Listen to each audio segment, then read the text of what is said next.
Hello বন্ধুরা, কেমন আছো তোমরা সবাই? আশা করছি তোমরা সবাই ভালো আছো।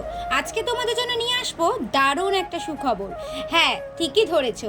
এবছরে সবথেকে বড় দুর্গা প্রতিমা হচ্ছে সোদপুরে শহীদ কলোনিতে। এর আগে হয়েছিল রানাঘাটে সবথেকে বড় দুর্গা প্রতিমা, আর এই বছর হচ্ছে শহীদ কলোনিতে সোদপুরে। চলো কিভাবে যেতে হবে সেটা তোমাদেরকে বলে দিই। সোদপুর স্টেশন নেমে যে কোনো একটা অটো ধরে বিটি রোড ধরে বলবে যে শহীদ কলোনি নামবো, তাহলেই বলে দেবে। আর রাস্তার ওপরেই লেখা আছে শহীদ কলোনি। 2015 সালে লাস্ট দেশপ্রিয় ঠাকুর হয়েছিল দুর্গা প্রতিমা বড়, তো এই বছর হয়েছে সোদপুরে।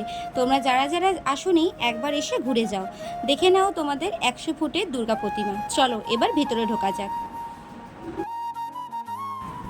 প্যান্ডেলের ভিতরে আছে সুন্দর সুন্দর শীষ মুঘলের মতো কারুকার্য, যা দেখার জন্য অপেক্ষা করে রয়েছে দর্শনীয়রা। চলো এবার তোমাদের ভিতরটা দেখাই। ঢাকের ঠ্যামকুড়া কুড় বাজছে নূপুর, এলো যে পুজোর লগন।